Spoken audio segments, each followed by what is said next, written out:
Welcome back to This Week in Auburn Sports. I'm Plainsman Sports Editor Eric Wallace. And I'm Plainsman Assistant Sports Editor Kyle Van Feckman. Today's the end of an era here in the Plainsman office. This is Kyle Van Feckman's last video with us.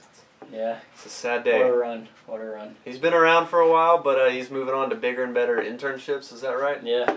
What's next? So, yeah, this is his farewell for sure. We're back this week. The regular season is over for Auburn football. All that's left is a bowl game. We'll find out where they end up on Sunday. But obviously the big news came out last Sunday that Ellis Johnson, Auburn's defensive coordinator, has been fired.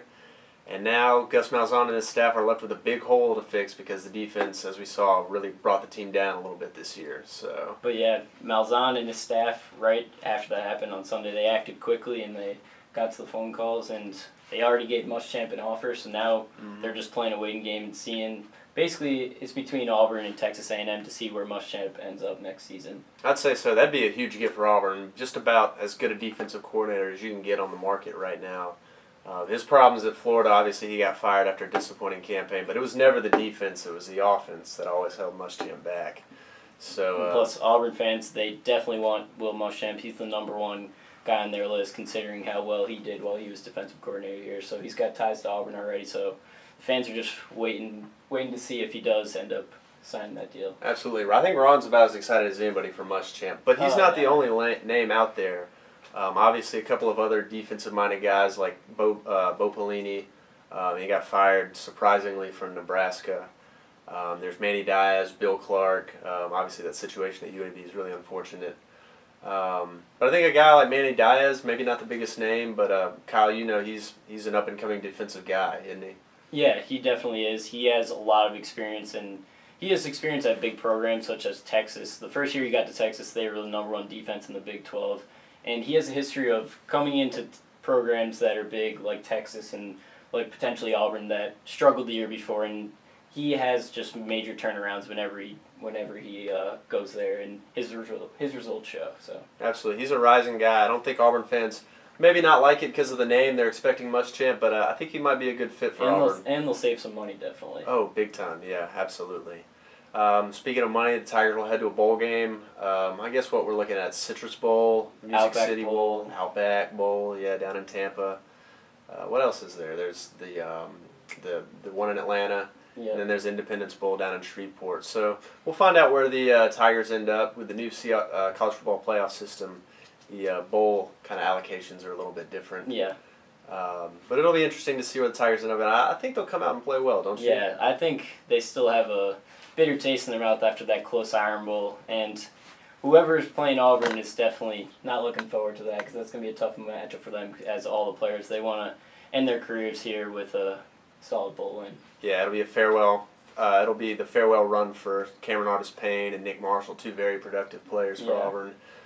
You know they're going to want to go out with an explosive performance. Yeah, and plus all the other seniors like Reese's Mukes and Gabe Wright and all them. Absolutely. So we'll see how they do. You know, once that time comes around. Moving on to other sports, Auburn basketball is picking up in the non-conference play. They took on Texas Tech last night. Heartbreakingly, they fell at the last moment. They allowed a layup with 2.2 seconds left, and they lost 46-44. The team's really hurting without Antoine Mason. Yeah. KT Harrell just has a lot of responsibility scoring the ball. So once they get him back, you know, I think that we'll see the Tigers pick it up and start playing a little bit better overall. You were mentioning before that Auburn really looks like a different team when they're on the road. When they're at home, they're playing really well, but they really have yet to showcase all of their skills when they're on the road. So that'll be something else they have to pick up. You can tell they feed off the jungle a little bit, which is funny to say considering how poor the jungle has been in the past. But it's they play a lot better at home, and the energy in the Auburn arena is significant. So we'll see how they do. They get back to playing against Coastal Carolina this Friday night at 8 p.m. So we'll see how they do then. Well, Kyle, this is it. It's been a good run. Got anything? Thank all my fans. Yeah. You know, thanks, Mom and Dad. You know, it's been a great run. They carried you here. I'd like to thank Eric. I'd shake his hand. Yeah, my dirty, stinky hand. Yeah. And I got to give credit to my boys behind the cameras. Chris and Jim, they work hard to put these videos together, and they don't get the credit they deserve. Week in and week out. They put our beautiful faces on camera, and they just get to work. Yeah, they sit in here and listen to us talk for 5 minutes every week, so I know they got a task on their hands, but I'll miss you, Kyle. I'll miss you, Kyle. It's been a good run. But until probably January, this has been This Week in Auburn Sports. Oh, geez. Okay, I like it. Welcome to This Week in Auburn Sports. I'm Plainsman Sports Editor Justin Ferguson. That's Plainsman Sports reporter Kyle Van Fagman making his screen debut this week. I'm Plainsman Sports Editor Eric Wallace, joined by the newest member of this production, Kyle Van Fagman, the Assistant Sports Editor. As we